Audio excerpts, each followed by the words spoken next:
Today, in this video, we're gonna make something that's perfect for a cold, wet, and rainy day. I'm gonna make my shepherd's pie with smashed, not mashed, red potatoes and a caramelized onion gravy. Why? Because it's time. My name is Chef Tom Dickinson. Sit back, relax, and fasten your seatbelts, guys. It's time to watch me cook. Okay, you know where you're watching from. You know the drill. Like, subscribe, share, you know what to do, and let's get our meats.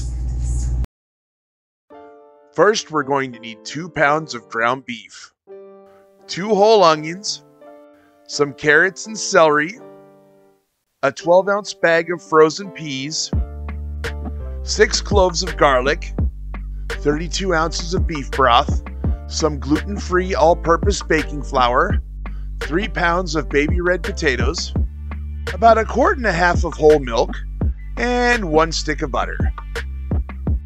The first thing I do is start prepping my onions. I have 2 whole onions, so I cut this onion in half, I cut the ends off, and then I'm going to julienne this onion into long, thin strips. Then I'm going to take my other onion, I'm going to slice it crossways, and then I'm going to dice it for the shepherd's pie. Next, I'm going to break down 6 cloves of garlic, and then I'm going to crush all 6 of them using the back of my knife.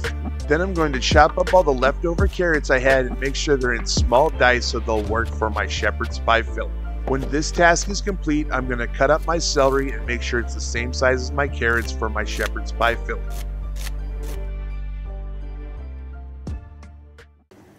Here's an important tip for all of my people on here who are practicing the ketogenic diet.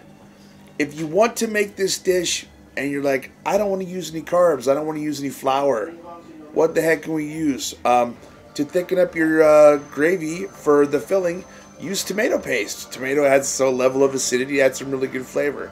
Also, if you want to use something instead of mashed potatoes, use mashed cauliflower. Find your favorite mashed cauliflower recipe or smashed cauliflower recipe and use that on top of the shepherd's pie, and it'll turn out absolutely amazing. So you know what?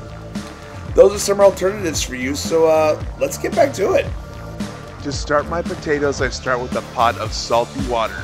Next, I'm going to take my potatoes, put them in a pot, and let them cook until they are tender. They're looking good. I heat up another pot, I add some oil to it, and then I start adding my ground beef to get it cooked off. I season my beef while I'm cooking it, and then I add my onions. They're looking good. Then I add my carrots, and then I'm going to add my celery as well. I sweat my aromatics, and then I'm going to add some gluten-free all-purpose baking flour to start making my roux. Then I'm going to add my stock to make really gravy, followed by some frozen peas. Then I'm going to mix my peas together in the sauce.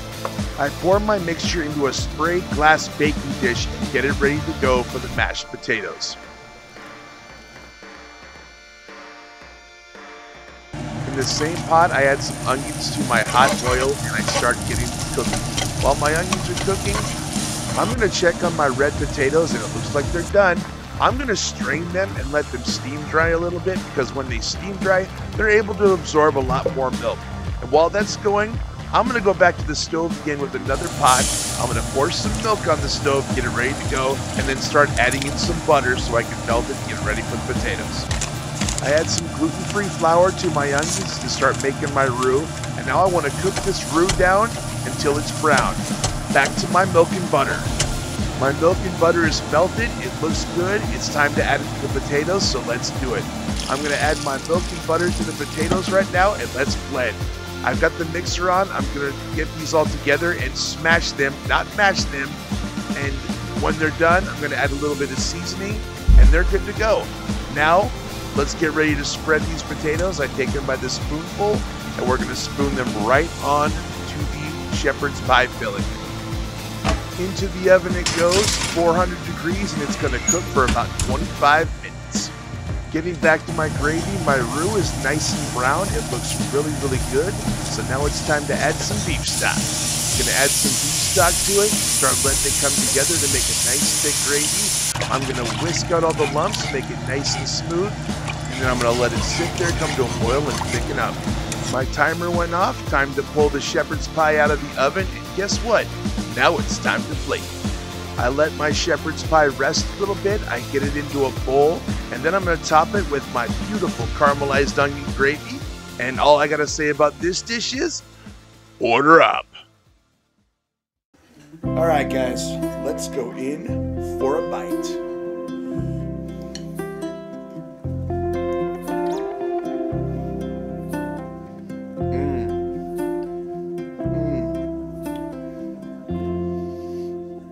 Little bitterness from the onions because some of them were a little charred, but it's okay, but it's just good. All that gravy, check it out. All those potatoes to warm you up.